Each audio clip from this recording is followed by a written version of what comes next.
नमस्कार दोस्तों, मेरा नाम है प्रदीप चौहान। बात समझनी है तो पूरी सुननी होगी। I want to tell you one message here that no matter what happens, the BJP RSS will never ever enter Tamil Nadu. And yesterday, we stopped the BJP from reducing the representation of the Tamil people. जी हाँ, राहुल गांधी जो बात आज तमिलनाडु में कहकर आए हैं या अपनी सभी सभाओं में कहा है, ये दरअसल राहुल गांधी तो अब कह रहे हैं ये डर सरकार के दिल में पिछले काफ़ी दिनों से है और यही डर था जिस डर ने मजबूर किया सरकार को कि महिला आरक्षण विधेयक को फिर से इंट्रोड्यूस कराया जाए और उसके साथ डीलिमिटेशन और सीटें बढ़ाने का फॉर्मूला लाया जाए। ये एक वजह है, उसको लाने की और भी वजहें हैं, लेकिन एक वजह यह भी है कि दक्षिण भारत में बीजेपी को ये बात समझ में आ गई कि दक्षिण भारत उनके बस की बात नहीं है। दक्षिण भारत बीजेपी की विचारधारा को एक्सेप्ट नहीं कर रहा है, इसलिए कहीं ना कहीं बीजेपी ने हार मान ली है, सरकार ने हार मान ली है और अब उसे लगता है कि 29 में अगर फिर से सत्ता हासिल करनी है तो दक्षिण से उम्मीद नहीं है। तो इसके लिए इसका जुगाड़ कुछ ऐसा किया जाए कि बाकी जगहों से ही ऐसी स्थिति बन जाए कि हम आराम से सत्ता में पहुंच पाएं। ये एक बेसिक मोटिव था ये बिल लाने का, जबकि मालूम था सरकार को कि ये बिल गिरेगा, लेकिन फिर भी एक कोशिश की। इसके अलावा एक बहुत बड़ा गणित भी था जो सरकार इस विधेयक के पास होने पर बिठाना चाह रही थी। बताऊंगा राहुल गांधी ने वो 16 की पहेली क्या बुझाई है, उस 16 की पहेली का क्या जवाब हो सकता है, मेरे हिसाब से वो भी बताऊंगा। लेकिन उससे पहले थोड़ा सा ये समझने की कोशिश करेंगे कि ये जो डीलिमिटेशन और सीट बढ़ाने का साथ में जोड़ा गया था, ये क्यों जोड़ा गया था। लेकिन उससे पहले आपको एक चीज़ और दिखाना चाहता हूँ। कल जैसे ही बिल गिरा, जैसे ही विपक्ष ने पहली बार बड़ी हार बीजेपी के हाथों में सौंपी, उसके चंद मिनट बाद ही सारी बीजेपी की महिला सांसद बाहर प्ले कार्ड लेकर मौजूद थी कि विपक्ष कांग्रेस महिलाओं का दुश्मन। इसका मतलब पहले से मालूम था कि बिल गिर रहा है, तैयारी पहले से थी। ये तो क्लियर हो गया। आज बीजेपी ने पूरे देश भर में इसे एक मुहिम बनाने की कोशिश की है कि देश में ये मैसेज दिया जाए कि हम तो महिलाओं के पक्ष में हैं, महिलाओं के मसीहा हैं, लेकिन विपक्ष महिलाओं का दुश्मन है। इसमें मुझे दो चीज़ें पूछनी है। क्या जो ये सत्ताधारी पार्टी है या सत्ताधारी एनडीए है, क्या इस देश की महिलाओं को इतना नासमझ समझता है कि वो कुछ भी कहेंगे और महिलाएं मान जाएंगी। 3 दिन सदन की कार्रवाई पूरे देश ने देखी है। पूरे देश ने देखा है कि सदन में किस बात पे बहस हो रही थी और 3 दिन तक सब ने देखा है कि विपक्ष के हर नेता ने ये कहा है कि हम 2023 में जो बिल पास कर चुके हैं महिला आरक्षण का, उसे तुरंत लागू किया जाए और 543 सीटों के आधार पर लागू किया जाए। ये डीलिमिटेशन और सीटें बढ़ाने का साथ में जो जोड़ा गया है, इसी में कुछ खेल है। लेकिन उसके बावजूद बीजेपी आज पूरे देश में मैसेज देने की कोशिश कर रही है कि विपक्ष महिलाओं को आरक्षण के खिलाफ है।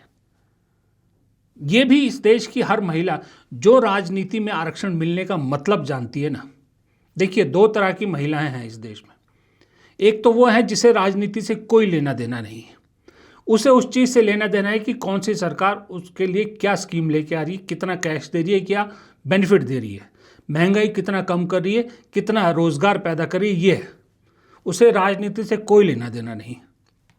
दूसरी महिला जो राजनीति में आना चाहती है, राजनीति में पार्टिसिपेट करना चाहती है, वो महिला इतनी जागरूक तो ज़रूर होती है, इतनी जागरूक तो ज़रूर है आज के वक्त में कि वो जानती है कि महिलाओं को लेकर इस देश की राजनीति क्या चल रही है। उसे ये मालूम होगा कि ये बिल सोनिया गांधी का जो है वो दिमाग की उपज थी, उसे ये भी मालूम होगा कि 2023 में ये बिल पास हो चुका है, क्योंकि बीजेपी सरकार ने ही बहुत बड़ा ढिंढोरा उसके बाद पीटा था। वैसी महिलाओं को आज आप फिर से बेवकूफ़ बनाने की कोशिश कर रहे हैं कि देखिए हम तो बिल पास करवा रहे थे, विपक्ष ने गिरवा दिया। ये मुझे सोच समझ नहीं आई है एनडीए की, बीजेपी की, ये सोच मुझे समझ से परे है। दूसरी बात, जब आप पूरे देश में रैलियां निकाल रहे हैं, सब कुछ कर रहे हैं, विपक्ष को कोस रहे हैं, महिला विरोधी बता रहे हैं, आपके खुद की पार्टी का जो स्टूडेंट विंग है एबीवीपी, उसकी करतूतें देखिए। एक तरफ बीजेपी महिलाओं का हितैषी अपने आप को बता रही है, दूसरी तरफ एबीवीपी के कुछ शरारती तत्व या कुछ जो नेता कहें, गुंडे कहें, जो आप कहिए, महिलाओं के कॉलेज, दिल्ली में एक महिलाओं का कॉलेज है गार्गी कॉलेज, उसमें घुसते हैं, ज़बरन घुसते हैं महिलाओं के, लड़कियों के कॉलेज में। लेकिन लड़कियां जिस हिसाब से उनके सामने खड़ी हुई और जिस तरह से उन्हें भगाया जिस तरह से, लिटरली भगाया, आप देखिए स्क्रीन पे देख रहे होंगे, ये सच्चाई भी बताता है। आप महिलाओं का हितैषी अपने आप को बता रहे हैं और आपके युवा नेता लड़कियों के कॉलेज में जाके गुंडागर्दी करते हैं और फिर लड़कियां इस तरह से भगाती है। पूरा लड़कियों का कॉलेज इकट्ठा हो गया, पूरा उनके सामने खड़ा हो गया। इस महिला शक्ति को आप ये बताने की कोशिश कर रहे हैं कि हम आपके लिए बिल लाना चाह रहे थे, लेकिन विपक्ष नहीं लाने दे रहा है। इन्हें बेवकूफ़ बनाने की कोशिश कर रहे हैं आप। अगर ऐसी कोशिश कर रहे हैं तो फिर मैं इसके आगे क्या बोलूं, अब अगर ऐसी रणनीति पे काम चल रहे हैं। दूसरा, आपने कल से लेकर सोचा होगा, बहुत से लोगों ने सोचा होगा कि ये आखिरकार 850 का आंकड़ा क्यों करना चाह रहे थे। अगर महिलाओं के इतने हितैषी है, सिंपल संशोधन लाते, संविधान संशोधन लाते कि भाई हमने जो बिल पास 2023 में बिल पास किया था, उसमें यह प्रावधान था कि 2026 की जनगणना के बाद फिर डीमोनेटाइजेशन होगा, फिर लागू होगा ये बिल आरक्षण। तो उसको हटाने के लिए आप ये संशोधन लाते कि देखिए हम 2029 से इसे लागू करना चाहते हैं, बशर्ते है कि वो जो 2 क्लॉज हैं उन्हें हटाया जाए। उन क्लॉज को हटाने के लिए संशोधन लाते, पूरा विपक्ष इसको तुरंत पास कर देता, क्योंकि किसी विपक्ष में हिम्मत नहीं थी कि इस चीज़ को मना कर दे। लेकिन मंशा पहले से कुछ और थी।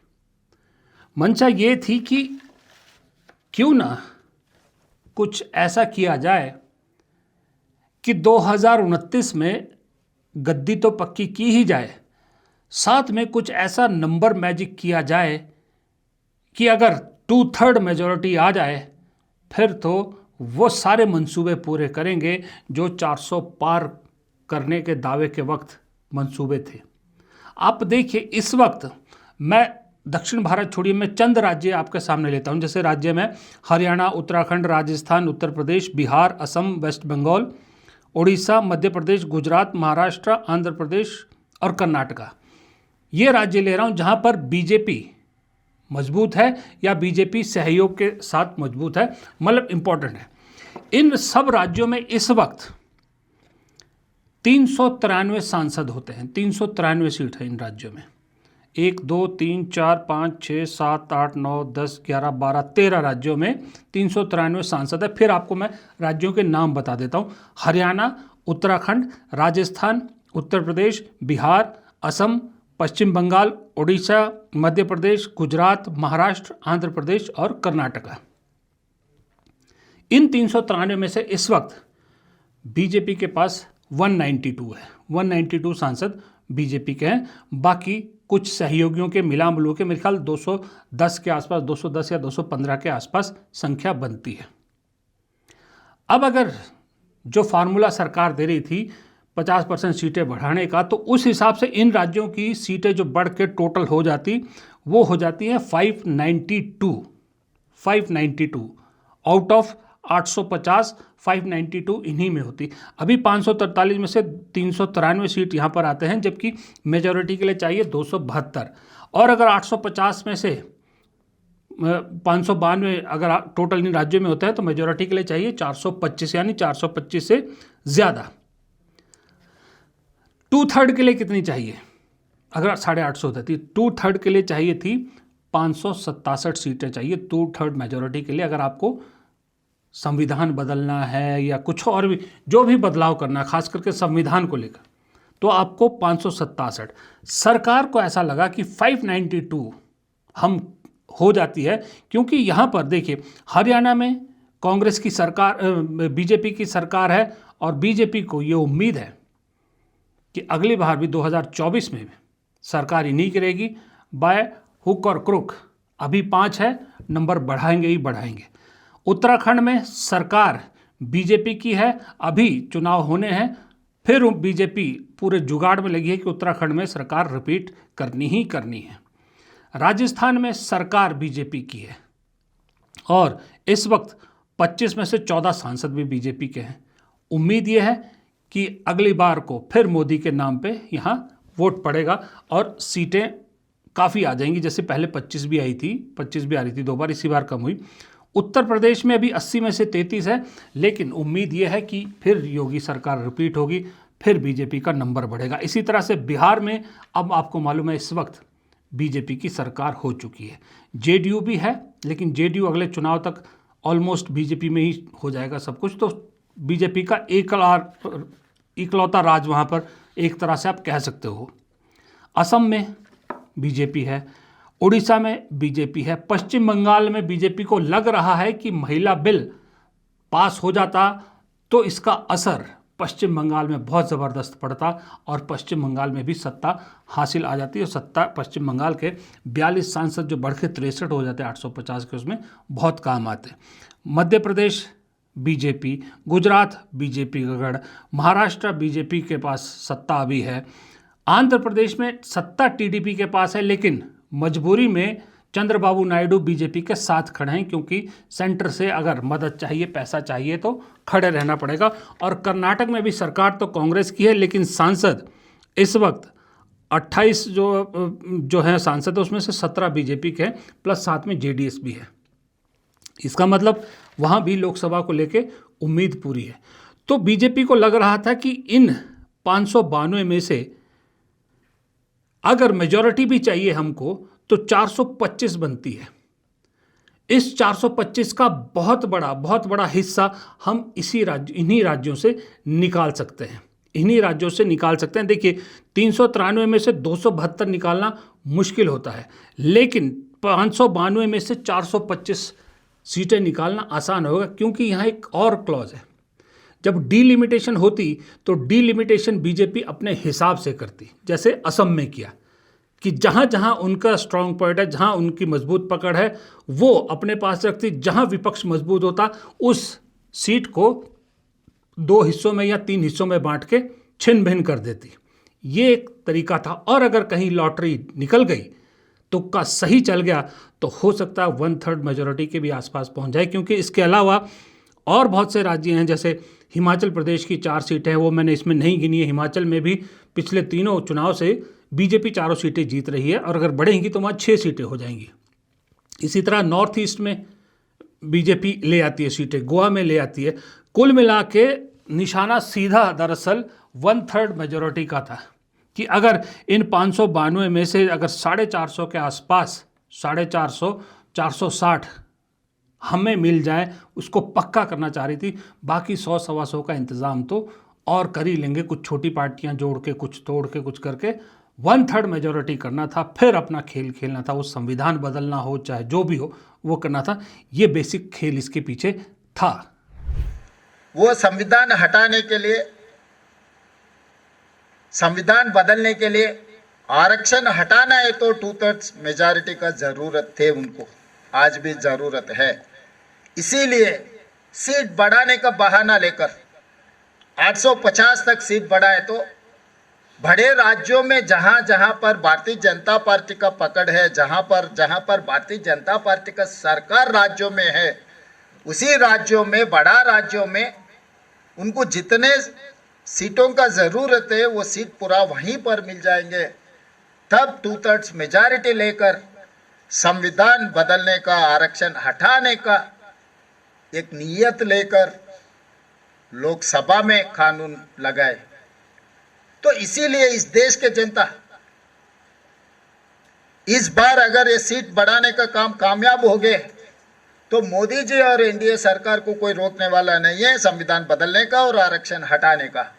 इसीलिए देश का जनता पूरा जागृत होकर विपक्ष दल इकट्ठा होकर कल लोकसभा में मोदी जी का नीयत को हरा दिए। ये एक खेल दिख रहा था। अब आइए दूसरे पे, वो जो राहुल गांधी ने कल पहेली छोड़ी है ना, जिसको लेकर सब पजल हैं, सब अपने अपने हिसाब से जवाब दे रहे हैं कि 16 नंबर जो राहुल गांधी ने कहा कि 16 का आंकड़ा है, इसी में जवाब है। कोई एप्स्टीन फाइल से जोड़ रहा है, कोई किसी चीज़ से जोड़ रहा है, कोई किसी चीज़ से जोड़ रहा है। मेरा जो आंकलन है, मेरा जो जवाब है, अगर राहुल गांधी की टीम से कोई देख रहा हो जरा उन तक पहुंचाइएगा। मेरा जो 16 की पहेली का जवाब है वो ये है कि इसके दो पहलू हैं। पहला है, याद रखिएगा आपको, अभी हाल ही में दुनिया की राजनीति में एक बड़ा बदलाव हुआ है, वो है हंगरी देश, जहां पर सब चीज़ें वही हो रही थी। अगर आप हंगरी का सुनोगे तो आपको लगेगा ये तो भारत की बात हो रही है। वहाँ का जो शासक था उसने वही सब किया जो इस वक्त भारत में हो रहा है। वो चाहे मीडिया हो, चाहे जुडिशरी हो, चाहे संवैधानिक संस्थाएं हो, सब कुछ वही किया था। लेकिन सत्ता कब पलटी? 16 साल बाद। 16 साल बाद सत्ता पलट गई, क्योंकि वहाँ जो सत्ता में थे, जिनको जनता ने पलटा, उन्हें ओवर कॉन्फिडेंस हो गया था कि अब मैं सब कुछ सील कर चुका हूँ, अब मुझे कोई नहीं हरा सकता। लेकिन जनता ने अपने मत का प्रयोग करके सब कुछ बदल दिया। सरकार ये जो डीलिमिटेशन और सीटों का नंबर बढ़ा के उस एक लूपहोल का जवाब तलाश रही थी कि अगर इन केस हंगरी वाला जैसा केस हो भी गया तो क्यों ना कुछ ऐसा किया जाए कि अगर वोट खुल के पड़ भी जाए तो वो हमारा वोट तो एक जगह पड़े, लेकिन जो हमारे विरोध का वोट हो वो अलग अलग जगह छिटके पड़े, ताकि उनको कोई फ़ायदा ही ना हो। वोट प्रतिशत आपने अक्सर देखा होगा कि जैसे असम में भी पिछली बार हुआ था, कांग्रेस और बीजेपी का वोट प्रतिशत तकरीबन बराबर था, लेकिन सीट में कितना डिफरेंस था। वही खेल किया जा रहा था कि वोट प्रतिशत बेशक विपक्ष का बढ़ जाए, लेकिन वो बटा हुआ हो, इकट्ठा ना हो। बीजेपी का वोट प्रतिशत इकट्ठा हो ताकि सीटों में कन्वर्ट हो जाए। 16 साल वाला एक तो ये कनेक्शन है। दूसरा, मैंने एक वीडियो में पहले भी ये हिंट दिया था, जिस दिन सम्राट चौधरी को बिहार का मुख्यमंत्री बनाया था, शायद उस दिन के वीडियो में मैंने ये बात कही है कि मुझे ऐसा लग रहा है कि ये सारी कवायद जो हो रही है अभी, चाहे वो अपने लोगों को मुख्यमंत्री के पद पे बिठाना हो, चाहे अपने खास लोगों को आसपास रखना हो, और चाहे एक बिल्कुल ही डमी बीजेपी अध्यक्ष बनाना हो, चाहे आरएसएस की बढ़ाई करना हो, और चाहे अब ये डीलिमिटेशन और सीटें बढ़ाने का खेल हो, ये सिर्फ और सिर्फ एक मकसद से लग रहा है कि मुझे मोदी जी किसी भी हालत में 2029 में फिर प्रधानमंत्री बनना चाहते हैं। ये तो तय है। उससे दो चीज़ें हो जाएंगी। लगातार चौथी बार प्रधानमंत्री बनने वाले पहले शख्स हो जाएंगे, और इलेक्टेड प्रधानमंत्री इस पर भी नेहरू से भी आगे निकल जाएंगे, नेहरू से बड़ा रिकॉर्ड बना देंगे। 15 साल पूरे करेंगे, फिर 16वें साल में जैसे ही 16 साल पूरे होंगे, फिर वही होगा जो बिहार में नीतीश कुमार के साथ किया गया। यानी कि फिर मोदी जी 80 साल क्रॉस कर चुके होंगे उम्र, 16 साल पूरे होने पर गद्दी छोड़ेंगे, अमित शाह को बिठाएंगे। नंबर्स इतने होंगे कि अमित शाह के खिलाफ कोई बगावत भी नहीं कर सकता। अमित शाह गद्दी पे बैठेंगे तो मोदी जी कम से कम और 4 साल के लिए सेफ हो जाएंगे, क्योंकि ये तो लिखित बात है कि अमित शाह अगर प्रधानमंत्री बनते हैं मोदी के बाद, तो अमित शाह की सरकार कोई कार्रवाई तो करने वाली नहीं है मोदी जी के खिलाफ। मोदी जी 4 साल सेफ। उन 4 साल में अगर 1/3 मेजॉरिटी आ गई तो कुछ ऐसा खेल बिठाया जाए कि प्रधानमंत्री मोदी को उस वक्त कोई ऐसी पोजीशन दे दी जाए कि जब तक मोदी जी जिंदा हैं तब तक वो उस पद पे रहें। ये पूरा खेल लग रहा है मुझे। और 16 की पहेली का आंसर यही है, एक हंगरी के 16 साल और एक 16 साल का मोदी का राज, फिर सत्ता परिवर्तन और मोदी जी को सेफली कुछ ऐसा कवर दे देना ताकि आगे जब तक वो हैं उन्हें कोई किसी तरह की जांच या कोई भी ऐसा मुसीबत का सामना ना करना पड़े। Population of over 25 lakhs. He in fact listed Malkangiri also, that has 48 lakhs people. You may have some reservations about demilitation, but do you not believe that it's the need of the hour, ma'am? Actually, no. Actually, I don't. I believe that that's the way it's being sold. And delimitation of seats of 20, 30, 40 has been done before. But a complete overhaul of parliament, and that too in the hands of people who tend to have disregard for institutions, who tend to weaken every institution, including the election commission. How can you expect us to support this? It's not possible for anybody who loves democracy, who loves this country, to support such a thing. ये सरकार कह रहे हैं कि black day है। Black day इनके लिए इसलिए है क्योंकि पहली बार इनको धक्का लगा जो लगना चाहिए था। आज की महिलाओं की समस्याएं बहुत ज़्यादा बढ़ रही हैं, संघर्ष बढ़ रहा है। बेवकूफ़ नहीं है महिलाएं, सब कुछ देख रही हैं। वो पीआर मीडियाबाजी वो अब नहीं चलेगी। देखिए, ये मैथमेटिक्स हो सकता है, मेरा मैथमेटिक्स गलत हो, मेरी अजम्पशन हो, सरकार कुछ और कर रही हो, लेकिन ये मेरा जो एक अजम्पशन है या मेरी जो कैलकुलेशन कहती है वो यही कहती है। सीट बढ़ाने के पीछे का आंकड़े भी यही कहता है, और ये जो 16 नंबर की पहेली राहुल गांधी छोड़ गए, मुझे इसका जवाब भी ये लगता है। मैं फिर कह रहा हूँ कि हो सकता है मेरा भी कुछ आंकलन गलत हो, इसमें कोई दो राय नहीं है। लेकिन सवाल ये है जिसका जवाब न मुझे मिल पा रहा है न शायद किसी और को मिला, आप में से किसी को मिला हो तो कमेंट बॉक्स में ज़रूर लिखिएगा कि सरकार को जब ये मालूम था कि जितना समर्थन चाहिए इस बिल को पास कराने के लिए उतना समर्थन नहीं मिलेगा, फिर भी सरकार ये बिल लाई। सरकार को पहले ही दिन मालूम पड़ गया था कि ये बिल गिरने वाला है, हम हारने वाले हैं, इसलिए तैयारी की कि अब सारा दोष प्लान ए था कि पास हो जाए। हो सकता है कुछ उन्हें लगा कि शायद महिलाओं के आरक्षण के नाम पर, महिला वोटर के नाम पर विपक्ष में कुछ फूट पड़ जाए। कुछ पार्टियां ऐसी हैं, कुछ सांसद ऐसे हैं जो डर जाएं और वो इस बिल के समर्थन में वोट करते हैं। लेकिन पहली बार 12 साल में इतना एकजुट विपक्ष देखा। मोदी जी भी शायद हैरान होंगे, अमित शाह भी हैरान होंगे कि इतना एकजुट विपक्ष उन्होंने कल्पना नहीं की थी। न सिर्फ कल एकजुट था, न सिर्फ परसों, आज भी एकजुट दिखा। वो टूट नहीं हुई, बिल गिर गया तो प्लान बी शुरू हो गया कि अब इसका ठीकरा ऑपोजिशन के सिर पर फोड़ा जाए, इसलिए वो तख्तियाँ तुख्तियाँ लेके शुरू हो गया। और मज़े की बात देखिए, एक चीज़ और जो प्रियंका गांधी ने बोली कि मीडियाबाजी की तैयारी भी पहले से थी। ये भी पहले से था कि किस किस को क्या हेडलाइन छापनी है, वो सब दी गई थी। टीवी की तो आप बात ही छोड़ दीजिए, उधर तो पहले से ही बन गई थी। अब मैं अखबारों की भी बात करूं, आज सुबह अगर आप उठे हों तो आपने अखबारों की हेडलाइन देखी। अखबारों की हेडलाइन देखिएगा, जो खबर है ही नहीं वो हेडलाइंस थी। एक ही अखबार था जिसने सही हेडलाइन दी, जो सच्ची खबर है। मैं अपने एडिटर को कहूँगा कि अब बारी बारी से सारे अखबारों के लगाएंगे। सबसे पहले द हिंदू को लगाइए। द हिंदू ने, अकेले अखबार ने सही खबर लगाई कि constitution amendment bill part of delimitation package defeated. ये सही है, कॉन्स्टिट्यूशन अमेंडमेंट बिल था, महिला आरक्षण बिल तो था ही नहीं, वो तो ऑलरेडी पास हो चुका था 2023 में। ये तो अमेंडमेंट बिल था और पार्ट ऑफ डिलिमिटेशन पैकेज, जो डिलिमिटेशन पैकेज का पार्ट था ये, वो गिर गया। ये सही हेडलाइन है। उसके अलावा बाकी सब अखबारों की, चाहे वो हिंदी है चाहे अखबार है, सब ने एक ही हेडलाइन दिया। वो गलत हेडलाइन है कि वुमेन बिल गिरा, वुमेन आरक्षण बिल गिरा, वुमेन रिजर्वेशन बिल गिरा, सब अखबारों की। इसका मतलब ऑलरेडी पूरा प्लान बना हुआ था।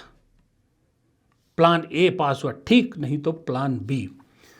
लेकिन यहाँ फिर गलती कर गई सरकार, फिर गलती कर गए सरकार के जो चाणक्य, वो चाणक्य जिनकी कल प्रियंका गांधी ने सदन में ही खैर एक तरह से बेइज्जती कर दी, कि उन्हें ये नहीं सोचा था या उन्हें ये नहीं मालूम था कि अगर विपक्ष इसके खिलाफ जाएगा तो वो भी तो प्लान बी पे काम करेगा ना। सोचिए, विपक्ष के लिए फेविकोल का काम किया इस बिल ने। एकजुट विपक्ष, सोचिए 230 या 232 वोट पड़े ना, टोटल संख्या विपक्ष की कितनी इंडिया गठबंधन की, 234। इसमें 2 शायद कांग्रेस के और 7 या 8 तृणमूल कांग्रेस के सांसदों ने वोट नहीं किया, वो अपने चुनाव प्रचार में बिजी थे। अगर वो भी पड़ जाते, आंकड़ा 240 के पास पहुंच जाता, यानी कि 234 में और भी जुड़े हैं। ये तो आपने फेविकोल का जोड़ लगा दिया जो अब टूटेगा नहीं। अब जब इतना जोड़ सकते हैं तो प्लान बी तो इन्होंने भी रखा होगा ना। आज बैठक की, आप जितना मर्जी नैरेटिव बना लीजिए, आज आपने देखा है समूचा विपक्ष भी, मीडिया हो, सब जगह अपनी बात रख रहा है। पहली बार कांग्रेस ने प्रियंका गांधी से प्रेस कॉन्फ्रेंस करवाई। प्रियंका गांधी ने प्रेस कॉन्फ्रेंस की। सोचिए, प्रियंका गांधी ने आज से पहले कभी प्रेस कॉन्फ्रेंस नहीं की थी। महिला, अच्छी वक्ता, अच्छे दमदार तरीके से बात रखती है। दक्षिण भारत की क्या सोच है, इसके लिए रेवंत रेड्डी से प्रेस कॉन्फ्रेंस करवाई। उधर अखिलेश यादव ने मीडिया को ब्रीफ किया। दूसरे पार्टियों ने, टीएमसी के तो आपको मालूम ही है, टीएमसी एक ही चीज़ को लेकर चल रही है और वो करना भी चाहिए उन्हें, कि तुम 33% की बात कर रहे हो। टीएमसी में तो ऑलरेडी, चाहे वो विधानसभा हो, चाहे लोकसभा हो, चाहे राज्यसभा हो, 33% से कहीं ज़्यादा महिलाएं ऑलरेडी मौजूद हैं। ये है जो उनकी सच्चाई है, उसमें बताने में कोई दिक्कत नहीं है। और जैसा मैंने शुरू में कहा था कि जो इस आरक्षण की मांग कर रही महिलाएं, या जिनको ये आरक्षण से उम्मीद है, या जो ये आरक्षण चाहती हैं, यानी वो राजनीति में इंटरेस्ट लेती हैं। और जो राजनीति में इंटरेस्ट लेती है भाई लोगों, वो पढ़ती लिखती भी हैं, वो राजनीति से टच में रहती है, चाहे वो रील के ज़रिए ही, चाहे वो सोशल मीडिया के ज़रिए ही, लेकिन वो जानती है राजनीति में क्या चल रहा है। तो ऐसी महिला को मालूम होगा कि ये बिल ऑलरेडी 2023 में पास हो चुका है, इस बार फिर क्यों दोबारा संसद में रखा गया और उसके साथ क्या जोड़ा गया और किस वजह से ये गिरा, ये सब मालूम होगा।